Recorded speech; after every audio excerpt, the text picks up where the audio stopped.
Hello बच्चों, class 11th आप लोगों के लिए जो है तो इस लॉकडाउन में हमने जो है तो एक सोचा कि बिज़नेस स्टडी को आपके इसमें वीडियोस बनाए जाएं जिसमें प्रॉपर अच्छे तरीके से आपको समझाया जाए। तो इसमें हम लोग बिजनेस स्टडी में चैप्टर 7, अगर हम लोग अपने class 11 commerce business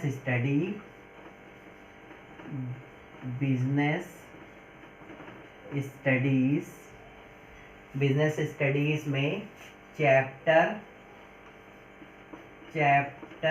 7 formation of company formation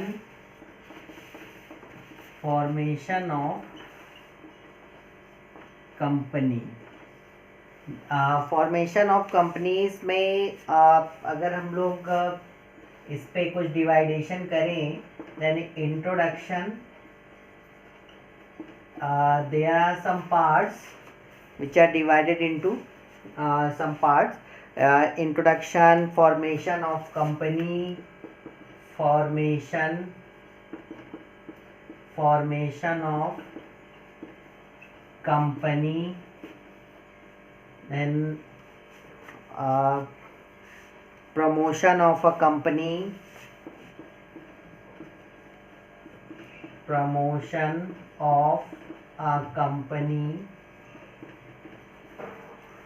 then function, promotion of a company, promoters, function of a promoters,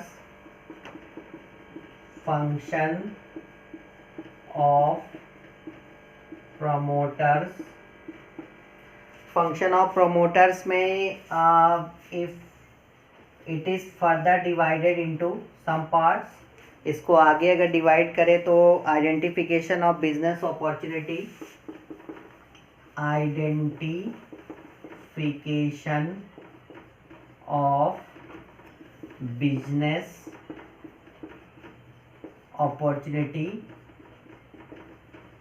opportunities, then feasibility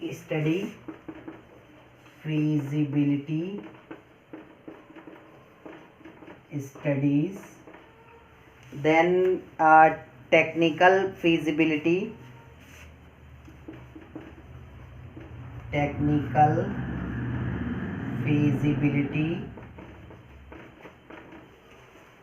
then financial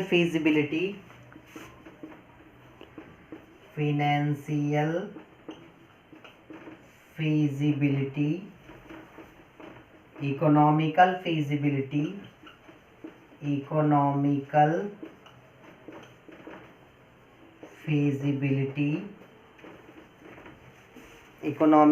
feasibility, and name approval,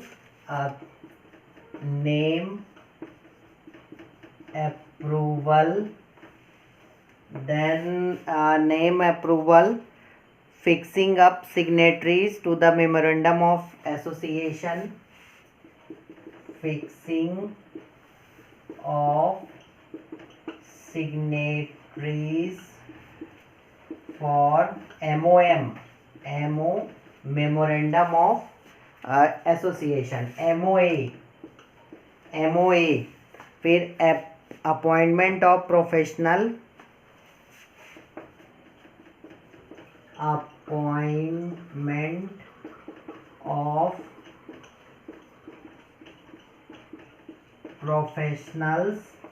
and preparation of necessary documents,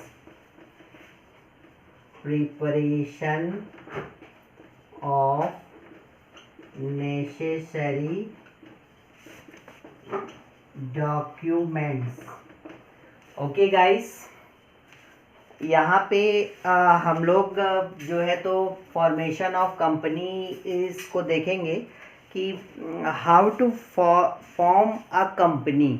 कोई भी company अगर हमें बनानी है तो हम उस company को कैसे बना सकते हैं, what are the procedure for formation of the company, companies की प्रोसीजर क्या होगी उसे बनाने के लिए। तो स्टेप बाय स्टेप हम देखेंगे, हम स्टार्टिंग से देखेंगे।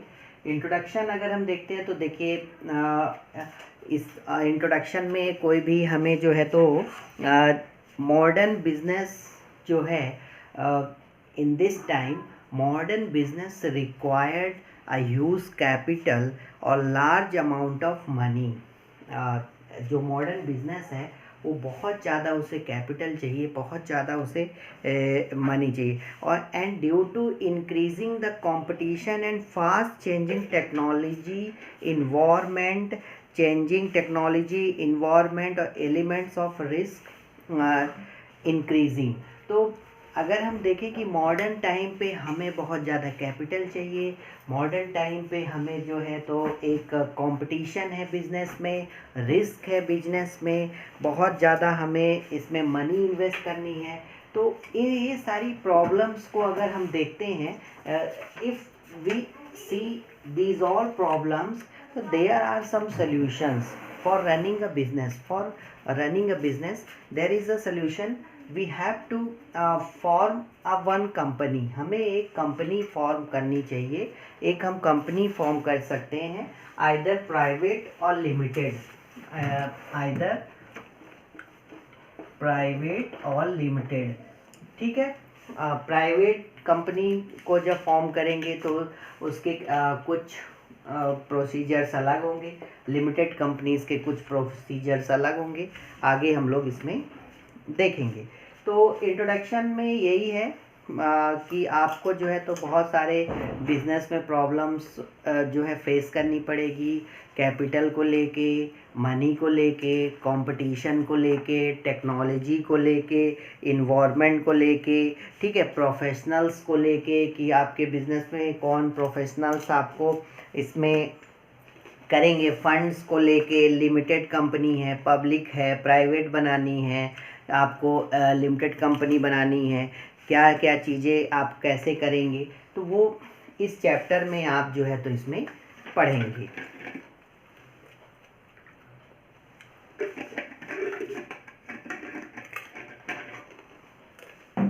तो यहाँ पे प्रमोशन ऑफ अ कंपनी, सबसे पहला स्टेप है फॉर्मेशन ऑफ कंपनी के लिए। आप इसमें जब आप कंपनी को बनाने जाएंगे तो आपको कुछ लीगल फॉर्मेलिटीज़ फुलफ़िल करनी पड़ेगी, कुछ हमें लीगल फॉर्मेलिटीज़ फुलफ़िल करनी पड़ेगी, कुछ हमें लीगल फॉर्मेलिटीज़ करनी पड़ेगी, प्रोसीजर्स करनी पड़ेगी। तो इसमें सबसे पहले क्या है, प्रमोशन ऑफ अ कंपनी और subscriptions capital. Promotion of a company, ठीक है, प्रमोशन ऑफ अ कंपनी में जो है तो दो चीज़ें आएंगी आपकी, promotion incorporation, subscription of capital. Promotion incorporation, promotion subscriptions. ठीक है, अब यहाँ पे प्रमोशन ऑफ अ कंपनी में जो है तो फर्स्ट स्टेज है फॉर्मेशन ऑफ अ कंपनी।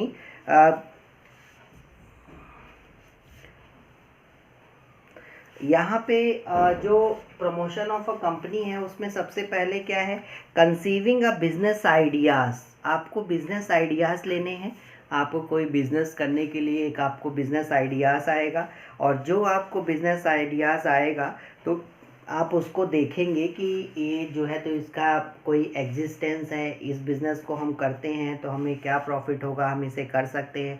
अपने आइडियाज़ को एक अपॉर्चुनिटी में कन्वर्ट करना, अपना जो आपकी आइडियाज़ है उसको एक अपॉर्चुनिटी में कन्वर्ट करना। और जो है तो जो प्रमोटर्स होंगे, अब वही प्रमोशन जो करेंगे, जो लोगों को आइडियाज़ आ रहा है, जो लोग उसे करना चाहेंगे, that person are called promoters. अब ये सब लोग जो है तो प्रमोटर्स होंगे कि हमें जो है तो एक कंपनी बनानी है। अब कंपनी बनानी है तो वो अकेला व्यक्ति नहीं होगा। कंपनी का मतलब ये होता है एक से ज़्यादा। यहाँ पे प्राइवेट लिमिटेड के लिए आपको नंबर ऑफ़ जो डायरेक्टर्स हैं वो अलग चाहिए, आपको लिमिटेड के लिए अलग चाहिए। आगे हम इसमें बताएंगे कि कितने आपको प्राइवेट में चाहिए, कितने आपको लिमिटेड कंपनी में चाहिए, कितने मिनिमम हो सकते हैं, कितने मैक्सिमम हो सकते हैं।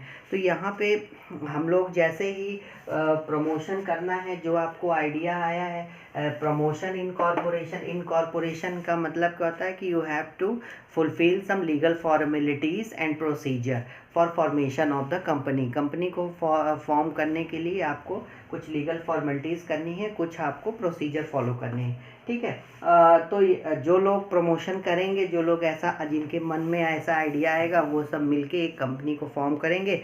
That person are called promoters. अब प्रमोटर्स में जो है तो ये सारी चीज़ें आती। फंक्शन ऑफ प्रमोटर्स के फंक्शंस क्या होंगे, तो प्रमोटर्स के जो फंक्शंस होंगे वो उनके क्या हैं, आइडेंटिफिकेशन ऑफ बिजनेस अपॉर्चुनिटी। तो उन्हें सबसे पहले एक अपने बिजनेस अपॉर्चुनिटी को पहचानना है कि हमें जो है हमारे बिजनेस में कौन सी हमें अपॉर्चुनिटी है। The first and foremost activity of the promoter is to identify a business opportunity.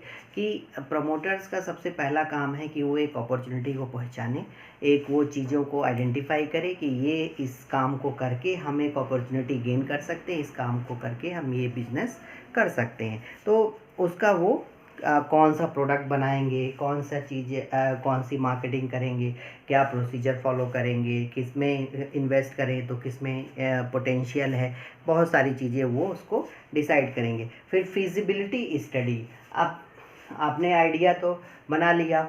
अब जैसे अगर कोई कह दे कि हम जो है तो आसमान से तारे तोड़ने का बिजनेस करेंगे, तो ठीक है, बन तो गया आइडिया, आगे आइडिया बहुत अच्छा आइडिया है। बहुत से लोग आसमान से तारे तोड़ने के जो है सपने देखते हैं, लेकिन जो है आपने बिजनेस भी चालू कर दिया। अब उसको जब आप फिजिबिलिटी स्टडी करेंगे, फिजिबिलिटी स्टडी मीन्स होता है कि उसको देखना है कि उसकी रियलिटी क्या है, रियल में वो एग्जिस्ट करेगा कि नहीं करेगा, रियल में हम उस बिज़नेस को कर सकते हैं कि नहीं कर सकते। आप उसको उसकी फिजिबिलिटी स्टडी करेंगे कि वो रियलिटी में वो हो सकता है, it may not be feasible और profitable to convert all identified business opportunity. मतलब हो सकता है कि ये फिजिबल ना हो, रियल में ये ना हो सके, और ना ही वो आपके लिए इतना प्रॉफिटेबल हो कि जितना आप इन्वेस्टमेंट कर रहे हैं उतना वो प्रॉफिटेबल हो। तो आप उसकी पहले आइडेंटिफिकेशन करेंगे, एक आइडिया लेंगे। उस आइडिया को जब आप अपॉर्चुनिटी में कन्वर्ट करने वाले होंगे तो सबसे पहले आपको फिजिबिलिटी स्टडी करनी है। फिजिबिलिटी स्टडी करने का मतलब है कि आप उसे पहले देखें कि वो जो है आपके लिए प्रॉफिटेबल है कि नहीं है, मार्केट में सर्वाइव करेगा नहीं करेगा, जितना इन्वेस्टमेंट कर रहे हैं उतना आपको रिटर्न या प्रॉफिट मिल रहा है कि नहीं मिल रहा है। ये सारी चीज़ें जब आप स्टडी कर लेंगे तो आप उसके आगे पढ़ेंगे। टेक्निकल फिजिबिलिटी तो जो है टेक्निकल फिजिबिलिटी में क्या है, कभी कभी ये जो चीज़ें होती हैं वो होती तो फिजिबल है, सब चीज़ें अच्छी है, लेकिन इनको जो टेक्नोलॉजी है वो जो रॉ मटेरियल और टेक्नोलॉजी जो है तो इनको ऐसा नहीं कर पाती हैं। मतलब रॉ मटेरियल है, टेक्नोलॉजी है, तो ईज़िली अवेलेबल नहीं हो पाते हैं। तो इसमें हम लोग जो देख रहे थे कि जैसे अपना यहाँ पे टेक्निकल फिजिबिलिटी थी।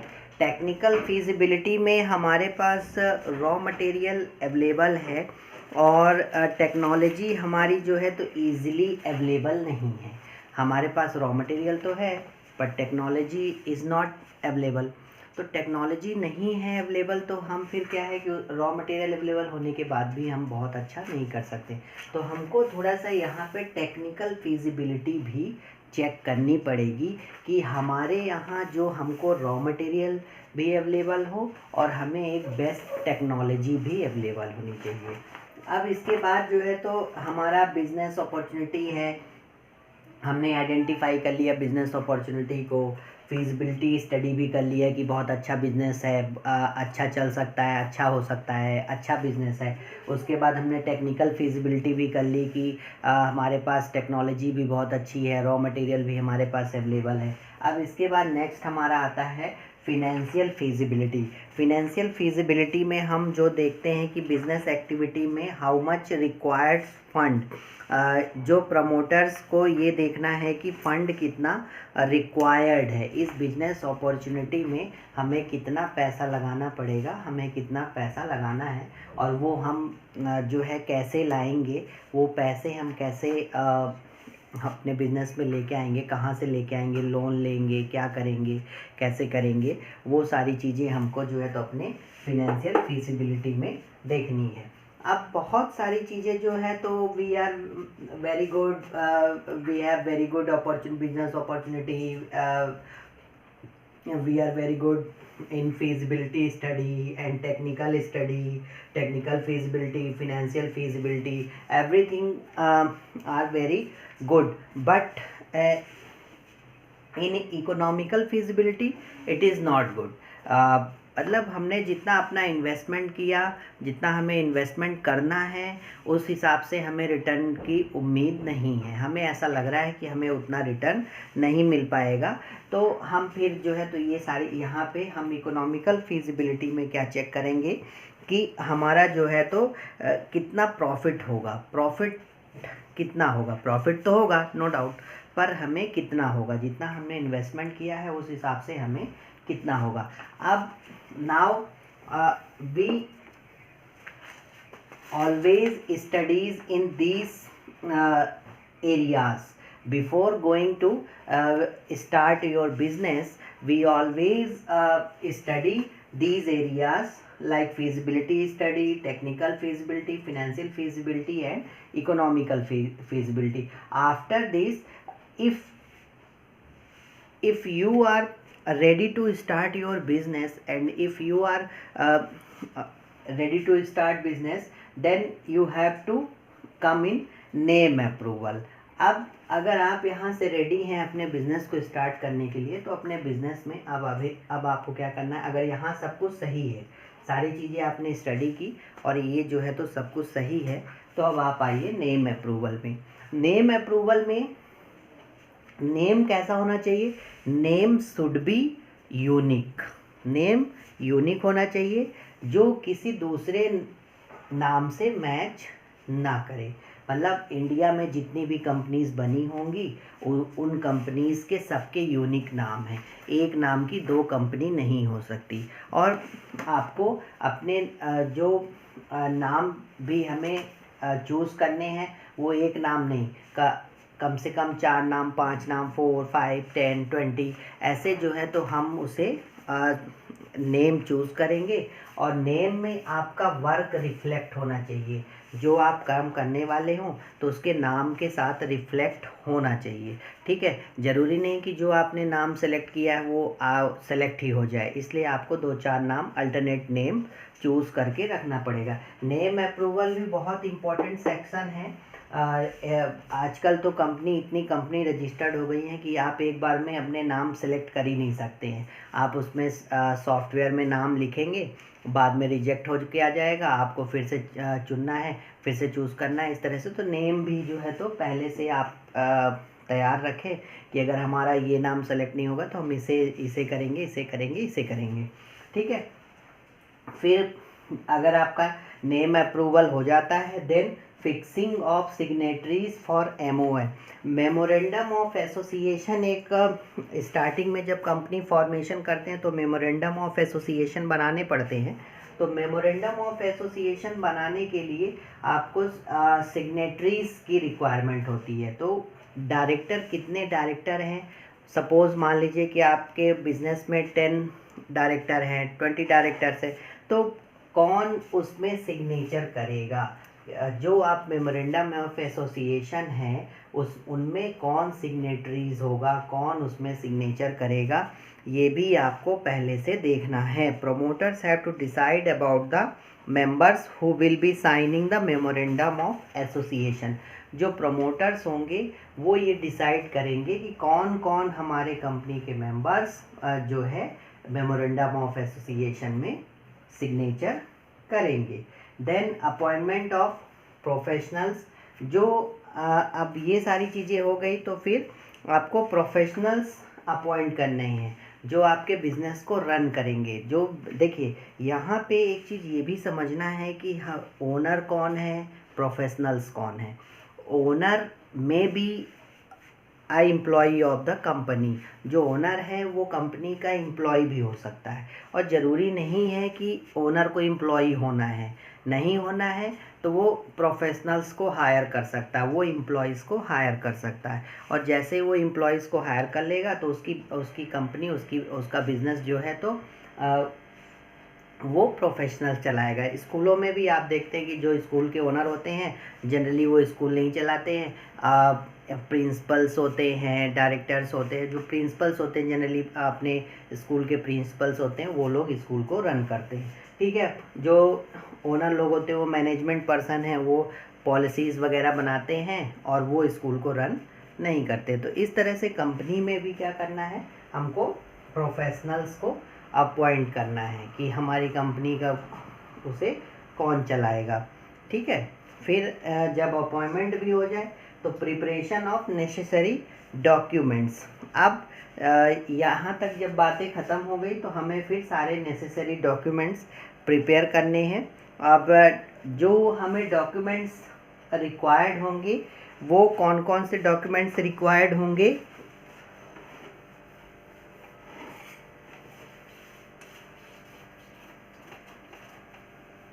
यहाँ पे कंपनीज में अब यहाँ तक बातें हो गई, तो अब हमें डॉक्यूमेंट्स बनाना है।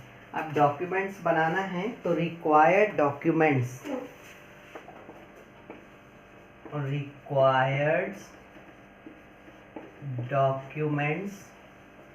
यहाँ पे देखना है। तो सबसे पहले रिक्वायर्ड डॉक्यूमेंट्स है memorandum of association, memorandum of association, that is called in short MOA, memorandum of association। the name clause, अब clause आएंगे, नेम क्लॉज। फिर अब मेमोरेंडम ऑफ एसोसिएशन के अंदर है, ये मेमोरेंडम ऑफ एसोसिएशन में कौन कौन सी चीज़ें आएंगी, नेम क्लॉज, फिर है registered office clause, name clause, registered office clause,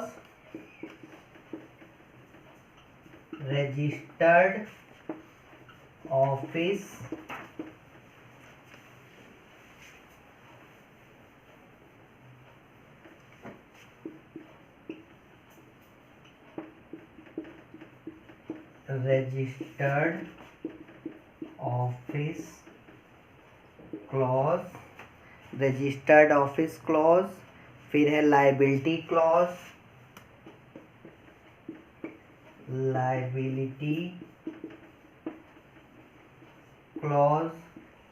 फिर है आपका capital clause.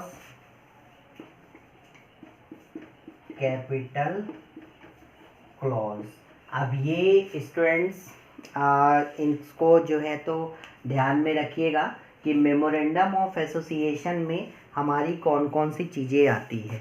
Memorandum of association में हम जो लिखते हैं मेमोरेंडम ऑफ एसोसिएशन, तो उसमें नेम क्लॉज होगा जिसमें नाम लिखा होगा, रजिस्टर्ड ऑफिस क्लॉज होगा जिसमें हमें अपने ऑफिस का, रजिस्टर्ड ऑफिस का एड्रेस देना होगा, कहाँ पे आपकी ऑफिस रजिस्टर्ड है।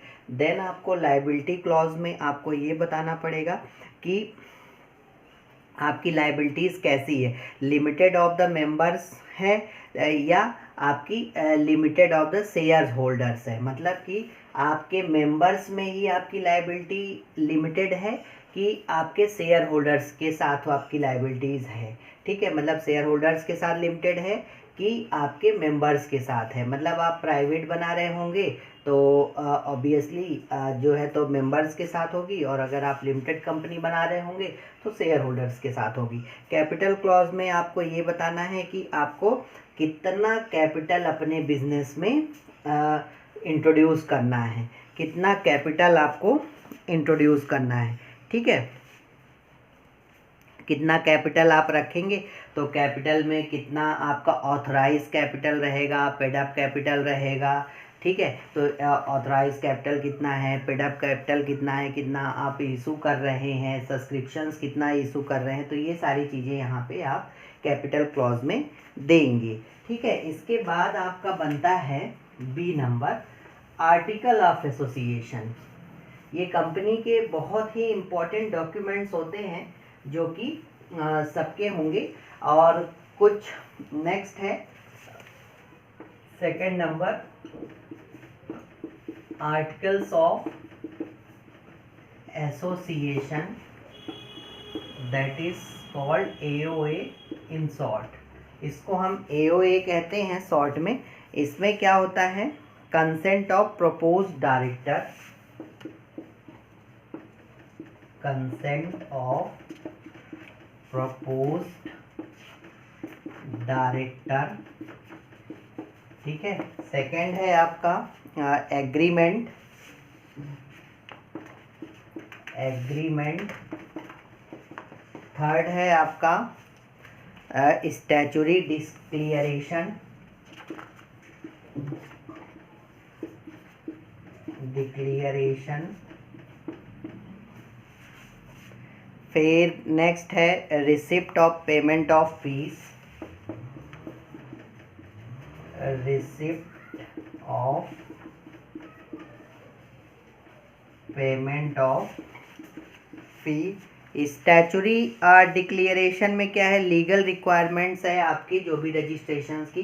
कंसेंट ऑफ प्रपोज्ड डायरेक्टर्स, यहाँ पे आपके जो है जो भी डायरेक्टर्स होंगे उनका आपका कंसेंट देना है कि वो जो है तो डायरेक्टर यहाँ पे कौन कौन डायरेक्टर प्रपोज्ड हैं, किन्हें आप डायरेक्टर बनाना चाहते हैं, तो उनकी कंसेंट देना है कि yes I am ready to be a director of this company.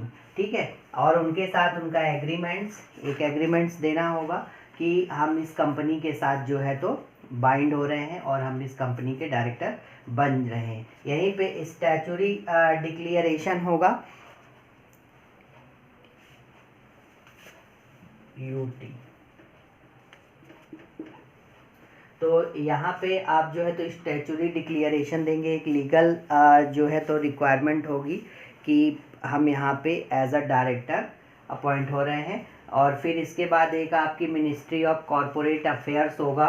ये सब चीज़ें कौन देखता है, मिनिस्ट्री ऑफ एमसीए, एमसीए आप लोग वेबसाइट भी होती है, एक भारत सरकार का एक मंत्रालय होता है, एक मिनिस्ट्री होती है, मिनिस्ट्री ऑफ कॉरपोरेट अफेयर्स। वहाँ से आप एक आपकी फ़ीस लगेगी, एक फ़ी जो है तो आपकी जैसे ही वो ऑनलाइन आप फीस जमा कर देंगे तो आपको एक रिसिप्ट मिल जाएगी तो कि आपकी कंपनी के रजिस्ट्रेशन की फ़ीस हो गई है।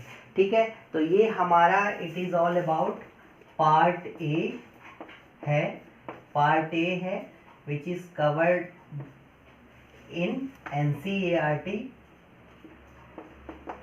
एनसीईआरटी से ये हमने पार्ट ए कवर किया है, कंपनी फॉर्मेशन चैप्टर 7 क्लास 11 का।